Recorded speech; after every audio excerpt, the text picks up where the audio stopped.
కాబట్టి పాపంతో జోలి కట్టాం. దేవుడికి చోట్లేదు. మన పితరులు ఏదో పరిచయం చేస్తారు, ఇది మన దేవుడు, మన ఇంటి ఎలవేల్పు అంటారు. పితరులు పరిచయం చేసిన దాన్ని బట్టి కొంత నాగరికత పరిచయం చేస్తుంది, కొంత సమాజం పరిచయం చేస్తుంది. మనం అందరూ ఈ మార్గంలో వెళ్ళాలి, ఎలాగ ఉండాలి, ఎలా కట్టుబడాలి, ఇలాంటి ఒక సమాజం చేత నేర్పించబడినటువంటి పాపం కొంత. పితరులు నేర్పించింది ఒకటి, సమాజం నేర్పించింది ఒకటి, స్వతహాగా మనంతట మనమే మరులు కొల్పబడి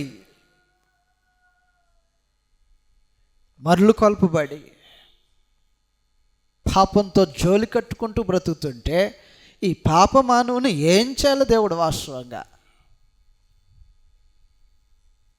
ఇర్మియా గ్రంథం 14:10 అడ్డు లేకోకుండా, ఇది చేయొచ్చో చేయకూడదని అడ్డు లేకోకుండా, ఎలాగన బ్రతకొచ్చో లేదో అనేటువంటి ఆ వివేచన లేనటువంటి అడ్డు లేకోకుండా బ్రతుకుతున్నటువంటి మనుషులని దేవుడు ఏం చేయాలా? ఇర్మియా గ్రంథం 14:10 యెహోవా ఈ జనులతో ఈ మాట సెలవిచ్చుచున్నాడు, ఈ జనులు తమ కాళ్ళకు అడ్డు లేకోకుండా తిరుగుటకు. ఒకప్పుడు మనం అలాగే బ్రతికాం కదండి. ఈ మాట అనొచ్చో లేదో ఇష్టం వచ్చినట్టుగా మాట్లాడేస్తాం, అడ్డు లేదు మనకి. ఒకప్పుడు అలాగనే మన దేహానికి సంబంధించి మన ఇష్టాన్ని నెరవేర్చుకోవటానికి త్రాగే అలవాటు ఉందనుకోండి, గతంలో అడ్డు లేదు మనకి. ఒకవేళ భార్య అడ్డు చెప్పిందనుకో, ఎలా ఉంటుందండి ట్రీట్మెంట్? వాళ్ళకి బాగా తెలుసు. భార్య అడ్డు చెప్పింది అనుకో, నువ్వు తాగొద్దని, ఎలా ఉంటుందని? కోటింగే కదా, మళ్ళీ చెప్పిద్దా అడ్డు? కాబట్టి దుర్నీతిని జరిగించడంలో అడ్డు లేకుండా బ్రతుకుతున్నాం. ఇశ్రాయేలు ప్రజలు బ్రతికారని చెప్తున్నాడు ఒక రోజున. ఒకప్పుడు బ్రతుకు మందు కూడా అదే. దేనిని నెరవేర్చుకోవాలనుకుంటామో దాని వైపు మన మనసును మళ్లించడమే తప్ప అడ్డు కట్టుకోలే. దుర్మార్గాన్ని చూసామనుకో, ప్రోత్సహించబడి పురుకొల్పబట్టమే తప్ప ఇది చూడకూడదు, చేయకూడదు, వీటిలో జీవితాన్ని నడుచుకోకూడదు అనేటువంటి అడ్డు లేకోకుండా బ్రతికాం. హృదయం దేంతో సంతోషపడుతుందో ఆ సంతోషానికి అడ్డు పెట్టల. ప్రసంగి గ్రంథం 2వ అడ్డు లేనటువంటి బ్రతుకది ఒకనాటి కాలం. ప్రసంగి గ్రంథం 2వ ఇలాగని రాయబడి ఉంటుంది. ఈ రోజుకి అడ్డు లేకుండా బ్రతుకుతున్నామంటే జాగ్రత్త పడాల్సిన అవసరం ఉంది. క్రీస్తు యేసునందు ఉన్నటువంటి మనుషులు అడ్డు కలిగిన వారు, లిమిటేషన్స్ ఉన్నాయి. ప్రసంగి గ్రంథం 2వ తనకు అనిపించిందంటే లాగిన కొంతమంది తాగుబోతు మనుషులను చూసి తాగితే ఎలాగుంటుందో అనిపించిందంట కదండి. తాగితే కొద్దిగా మత్తు ఎక్కుతుంది, పిచ్చి పిచ్చిగా మాట్లాడతారు. అదొక రకమైన మైకంలో ఉన్నట్టుగా తేలిపోతూ ఉంటారు.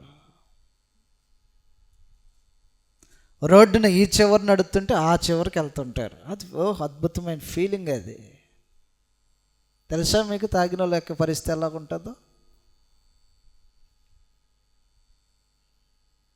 బురదగుంట్లో పడుకొని నడి సముద్రంలో హాయిగా తేలుతున్నట్టుగా ఫీల్ అవుతారంట. దాని ప్రభావం అది. కాబట్టి ఏం మాట్లాడతాడో తెలియదు, ఏమి చేస్తాడో తెలియదు, ఎలాగా ఆయన పని చేయించబడుతుంటాడో తెలియదు. వీటన్నిటినీ చూసినటువంటి ఒక రోజున సొలొమోనుకి అనిపించిందంట, తాగితే ఈ మత్తు ఎలాగుంటుంది, అదొకసారి అనుభవించాలనుకున్నాడంట. మద్యంతో మత్తులై ఉండొద్దు అని దేవుని యొక్క ఆలోచనకు భిన్నంగా మనుషుడు ఏమనుకుంటున్నాడంటే తనకి ఏది చేయాలనిపిస్తే అది చేయటము అనేటువంటిది నేర్చుకున్నాడు. తాగిన మనుషులను చూశాడు, తాగితే ఎలాగుంటుంది, ఒకసారి ఎలాగైనా తాగి చూడాలి. ప్రసంగి గ్రంథం 2వ అధ్యాయంలో ఎలాగని రాయబడి ఉంటుంది. 3వ వచనం నుంచి చదువుదాం. నా మనస్సు ఇంకను జ్ఞానమును అనుసరించుచూ ఉండగా ఆకాశము క్రింద తాము బ్రతుకు కాలమంతయు మనుషులు ఏమి చేసి మేలు అనుభవింతురో చూడవలనని తలచి. ఆయన ఏమనుకున్నాడంటే ఆకాశం క్రింద ఏం చేస్తే మంచి సంతోషంగా బ్రతుకుతున్నాడు, అన్నీ మర్చిపోయి బ్రతుకుతున్నాడు, చాలా సుఖమైనటువంటి జీవితాన్ని బ్రతుకుతున్నాడు అని తన కన్నుల ఎదుట ఏమేమి కనబడతానో అటన్నిటిని చూస్తున్నాడు. ఒక రోజున చూశాడంట, తాగుబోతుని చూశాడంట. ఆ జీవితం ఎంత బాగుంది, దేని గురించి చింత లేదు, పిల్లల గురించి కానీ కుటుంబాన్ని గురించి కానీ భవిష్యత్తుకు సంబంధించి కానీ అసలు దేనికి చింత లేదు. చక్కగా తాగాడు, హాయిగా పడుకున్నాడు అనుకున్నాడు. ఈయన అనుకున్నంత వరకు బాగుంది. అనుకున్నాడు ఏమనుకున్నాడు అంటే, అసలు నేను కూడా తాగితే నాకు ఎలా అనిపించింది, ఫీల్ అనుభవించాలని చదువుతాం. ఏం చేస్తున్నాడంట, ద్రాక్షరసం చేత సంతోషపరుచుకుందునని మతిహీనత యొక్క సంగతి అంతయు గ్రహింతునని నా మనసులో నేను అనుకుంటున్నాడట. మతిహీనత, తాగితే మర్చిపోతారు కదా, ఎట్ట మర్చిపోతారు అసలు, ఏం మర్చిపోతారు అసలు, ఆ మరుపుతనం ఎలాగుంటుంది, నేను తాగాల, ఇలా కూడా అనుకుంటారండి.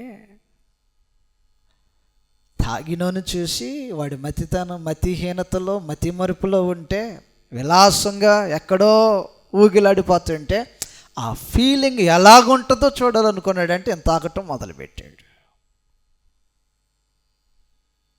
ద్రాక్షరసం త్రాగటం రాజులకు తగదు కదా, అడ్డు లేదు.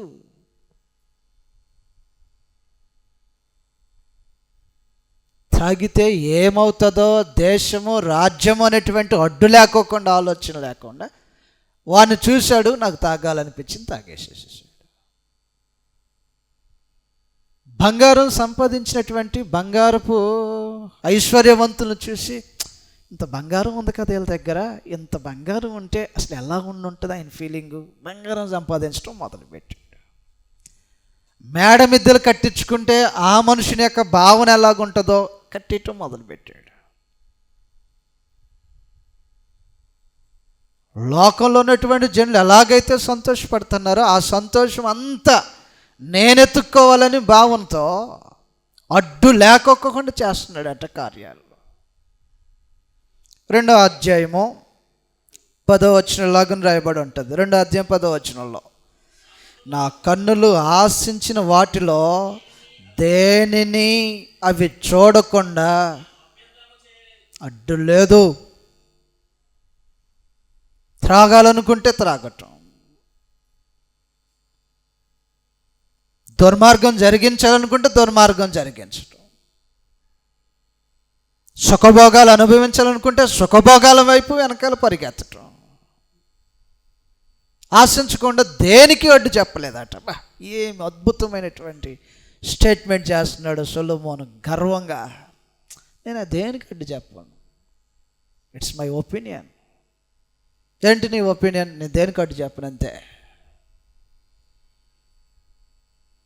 నాకు బాగుందా లేదా, సంతోషంగా ఉన్నానా లేదా, అప్పటికప్పుడు నేను సంతృప్తి పడ్డానా లేదా, ఇది తప్ప అడ్డులేనటువంటి బ్రతుకుతున్నటువంటి మనుషులకు కనబడుతుంటాడు. కాబట్టి ఈ అడ్డులేనితనం ఏం చేస్తుంది అది మాట్లాడుతున్నాం గ్రంథంలో, చదువుతాం గ్రంథంలో. మరొకసారి ఇర్మియా గ్రంథం 14వ అధ్యాయము 10వ వచనంలో అడ్డులేనితనంతో బ్రతుకుతున్నటువంటి మనుషులను దేవుడు ఏం చేస్తాడు? 14వ అధ్యాయం 10వ వచనంలో, యెహోవా ఈ జనులతో ఈ మాట సెలవిచ్చుచున్నాడు, ఈ జనులు తమ కాళ్ళకు అడ్డు లేకోకుండా తిరుగులాడుటకు ఇచ్చగలవారు గనుక యెహోవాను అంగీకరింపడు.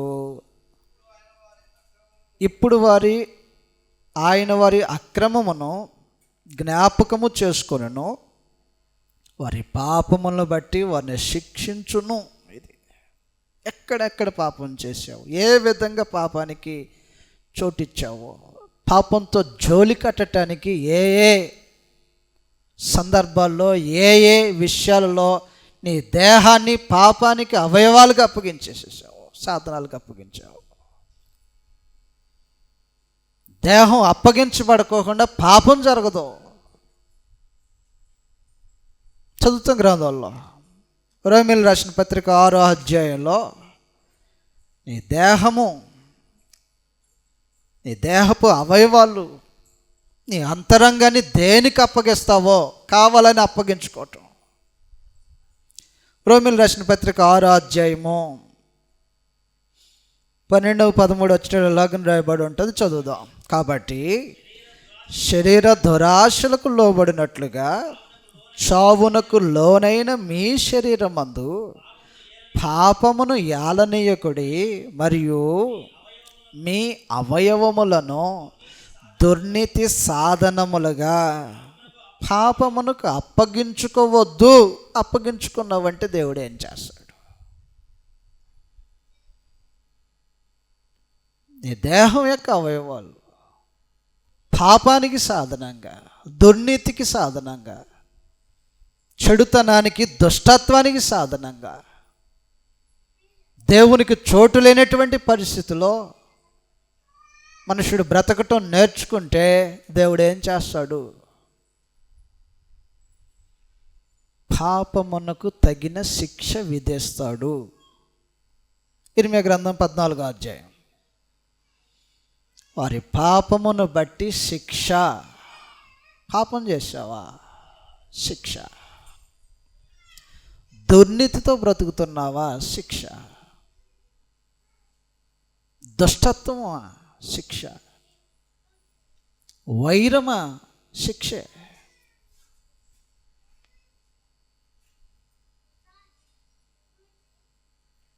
పాపంతో జోలి కట్టి ఏ విధంగానైనా బ్రతుకు, శిక్ష చెప్తున్నాడు. చదువుతాం 14వ అధ్యాయం 10వ వచనం ఆఖరి భాగంలో, వారి పాపములను బట్టి వారిని శిక్షించును. ఇది యెహోవా సెలవిచ్చిన మాట.